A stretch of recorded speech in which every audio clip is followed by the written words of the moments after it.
जमाना, मियां घूमने चले हैं जमाना। मौलाना खोले पाकिस्तान के राज, पाक की जनता को कहे कुत्ता, अलापे कश्मीर का राग। वो कहते हैं ना कि देर से ही सही लेकिन लोगों को अकल आ ही जाती है, लेकिन बात पाकिस्तान की हो तो थोड़ा मुश्किल है। तभी तो जब पाकिस्तान खुद कंगाली के आंसू रो रहा है, खाने खाने को मोहताज हो रहा है, सियासी उठापटक हो रही है, बावजूद इसके कई तुर्रम खां हैं जो कश्मीर का राग अलापते रहते हैं। धारा 370 और आर्टिकल 35 से हटने के बाद से पाकिस्तान की बौखलाहट और भी ज्यादा बढ़ गई है। पाकिस्तान ने ये मुद्दा बार बार उठाया है और हर बार मुंह की खाई है।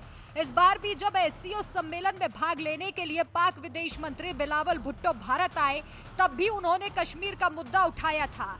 ये तो वही बात हुई कि खाने को नहीं है दाना और मियां घूमना चाहे पूरा जमाना।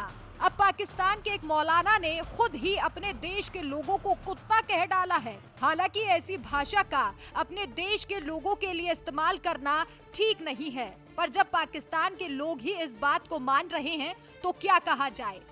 कश्मीर का मुद्दा दोनों देशों के लिए काफी गंभीर मुद्दा है। पाकिस्तान को जहां मौका मिलता है, कश्मीर का राग अलापने लग जाता है। इन सब के बीच पाकिस्तान के एक मौलाना और सूफी संत सुलेमानी ने अपने ही देश में रहने वाले लोगों पर सवाल खड़े कर दिए। उन्होंने कहा कि हमारे देश के लोग आपस में कुत्तों की तरह लड़ते रहते हैं, इसी तरह से लड़ते रहे तो कश्मीर कभी पाकिस्तान के हाथ नहीं आएगा। इतना ही नहीं, इन मौलाना साहब ने इस्लाम पर भी सवाल उठा दिए। आपको बता दें कि मौलाना यहाँ एक मस्जिद में हुई लड़ाई का जिक्र कर रहे थे। उन्होंने कहा कि हमने आज तक जितना आपस में मिलकर किया है, उससे अच्छा तो हम पर छत आकर गिर जाए। बेशर्मों की तरह कुछ लोग मस्जिदों में ही लड़ने लग जाते हैं। इतना ही लड़ने का शौक है तो कश्मीर के बॉर्डर पर जाकर लड़े। ये सारे लोग एक दूसरे के साथ ही लड़ेंगे। इसमें अगर इस तरह आपस में लड़ने की आदत नहीं होती तो कश्मीर हम लोग आजाद करवा लेते। हम लोग इस तरह से लड़ रहे हैं जैसे कुत्ते आपस में लड़ते हैं। किसी को हया नहीं है कि हम कहाँ खड़े हैं। अगर आप लोग ऐसा नहीं करते और मिलकर चलते तो कब का हमने कश्मीर को आजाद करा लिया होता।